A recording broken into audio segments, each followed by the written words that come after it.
देख रहे हैं SPN आई न्यूज़ और आपके साथ मैं हूं क्रांति सिंह। एक बार फिर खास खबर के साथ जो है हम यहां पर प्रोग्राम करने के लिए आ चुके हैं। न्यूज़ रूम में इस वक्त मौजूद है तमाम सहयोगी हमारे साथ हैं और उनके साथ एक अहम मुद्दे को लेकर के जो है आज चर्चा करेंगे और जानेंगे कि आखिरकार बीजेपी खेमा जो है इस वक्त क्या सोच रहा है, उनकी क्या नई रणनीति जो है वो तैयार हो रही है।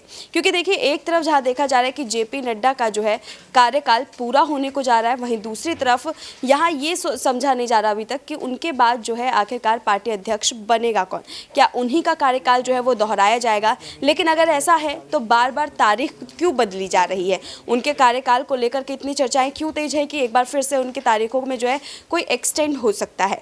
इस वक्त आसिफ हमारे साथ मौजूद है। आसिफ से जो है सबसे पहला सवाल ले लेते हैं। आसिफ, यहाँ पर लगातार हम देख रहे हैं कि बीजेपी जो है वो बार बार इस बात को लेकर के संकेत दे रही है कि एक बार फिर से जो है JP नड्डा का कार्यकाल जो है वो एक्सटेंड हो सकता है। उनके एक्सटेंड करने का क्या मतलब निकाला जाए, क्या उनके बाद किसी और नए चेहरे को मौका देना, इसलिए इस बार जो है डेट आगे बढ़ाया जा रहा है? शुक्रिया क्रांति। देखिए, इसमें कोई शक नहीं है, एक तो वक्त भी मुकर्रर उनका हो गया है और दूसरा ये कि अब नए चेहरे को मौका मिलना ही मिलना तय हो गया। और वो इसलिए क्योंकि 2024 के चुनाव भी हैं और उससे पहले मोदी जी की कैबिनेट में फिर से एक बार बड़ा उलटफेर हो रहा है, जिसमें कई मंत्रियों का डिमोशन भी हो रहा है, कई मंत्रियों का प्रमोशन भी हो रहा है, जिसमें से फिर से कहा जा रहा है कि JP नड्डा जी को फिर से एक बार कमबैक किया जाएगा, यानी उनकी वापसी होगी। और ये इसलिए क्योंकि 2024 को जीतना कैसे है और जीता कैसे जाए, इसके लिए पूरी बीजेपी टीम तैयारी कर रही है। और मुझे ये लग रहा है कि इनके जगह रिप्लेस कर यानी अध्यक्ष पद के लिए अब शायद 2-3 नाम हैं जिनको फिर से एक बार मौका मिल सकता है। एक तो लोग जानकारी ये भी कह रहे हैं कि फिर से अमित शाह जी को बनाया जा सकता है, क्योंकि पहले वो अध्यक्ष रहे हैं, अभी गृह मंत्री हैं।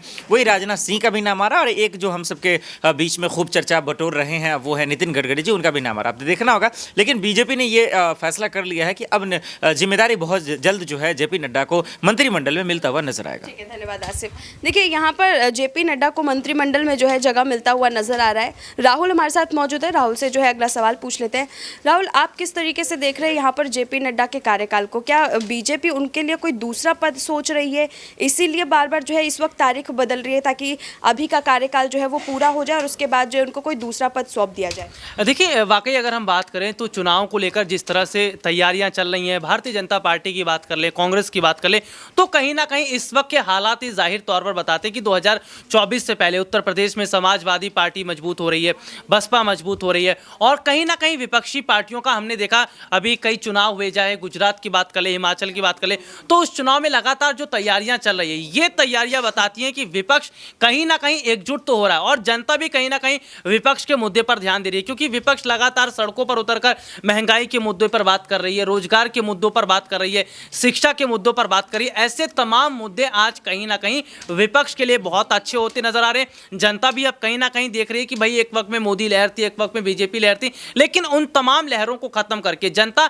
विपक्ष को जिस तरह से समर्थन कर रही है, आने वाले वक्त में ना सिर्फ मुझे ऐसा लग रहा है कि विपक्ष एक बड़ा बदलाव कर रहा है, बल्कि दिल्ली या फिर अगर कई राज्यों की बात करें या पूरे लोकसभा की बात करें उसमें भी हो रहा है। ठीक है, धन्यवाद राहुल। देखिए, यहाँ पर ये चीज़ जाहिर है कि एक तरफ जहाँ बीजेपी के सामने जो है कई मुद्दे उठ रहे हैं, वहीं पर बीजेपी की तरफ से जो है अगला क्या मुद्दा होगा वो कोई नहीं समझ पा रहा है। कपिल हमारे साथ है, कपिल से जो है अगला सवाल ले लेते हैं। कपिल, किस तरीके से देख रहे हैं बीजेपी जो है इस बार राष्ट्रीय अध्यक्ष के तौर पर जो है किसी और का चेहरा देख रही है? JP नड्डा के बाद किसका नंबर आपको लगता है? JP नड्डा के बाद किसका नंबर लगता है, ये एक कठिन सवाल है, क्योंकि जिस तरीके से नितिन गडकरी को इस पद पर होना चाहिए था, लेकिन चूंकि कहा जाता है कि नितिन गडकरी अगर सरकार की उपलब्धि होती है तो उसको बताते हैं, हाँ, बायस जो के नहीं करते हैं, तो नितिन गडकरी भी एक अच्छा ऑप्शन हो सकते थे, लेकिन उनको कंसिडर नहीं किया जा रहा। उनके अलावा राजनाथ सिंह है, तो ऐसे ये 2-3 बड़े बड़े नेता हैं जिनको लेकर जो है अगर भाजपा विचार करती है उनका नाम और इन पद पर उनको आगे बढ़ाती है तो पार्टी को कहीं ना कहीं जो है वो फायदा होने वाला है। ठीक है, धन्यवाद कपिल। देखिए, यहाँ पर जो है पार्टी को फायदा होने की बात जो है वो कपिल कह रहे हैं, लेकिन JP नड्डा के बाद जिस चेहरे की चर्चा ज़्यादा तेज हो रही है वो है अमित शाह या फिर नितिन गडकरी। लेकिन देखिए, इन दोनों चेहरों के अलावा अगर हम यहाँ पर चर्चा कर ले दीपक से, दीपक, यहाँ पर JP नड्डा के नाम को लेकर के अब कहा जा रहा है कि वो अपने पद से अब इस्तीफा देंगे और उनकी जगह जो है कोई और लेगा यहाँ पर, लेकिन कार्यकाल बढ़ाने की भी बात हो रही है।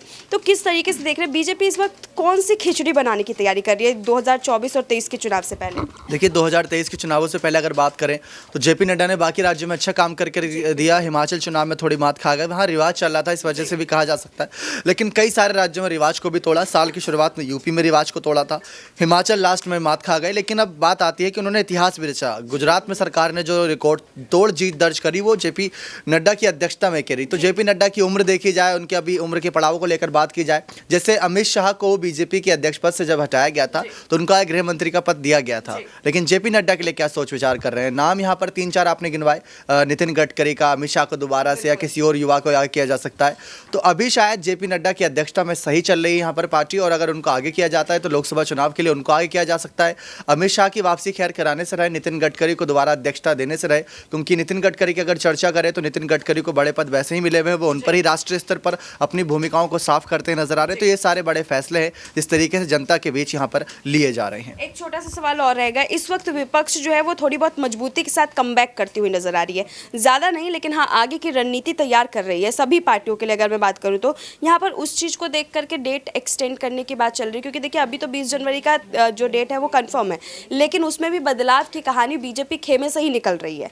यहाँ पर जेपी नड्डा को रोकने का मकसद ये है कि यूपी का इलेक्शन हो, छत्तीसगढ़ का इलेक्शन हो, एमपी का इलेक्शन हो, उससे पहले एक बढ़िया रणनीति तैयार कर ले, ताकि अगर कोई और राष्ट्रीय अध्यक्ष के पद पर बैठता भी है और भूमिका ठीक से भी नहीं निभा पाता तो भी पुरानी भूमिका के तहत जो है वो काम हो जाए।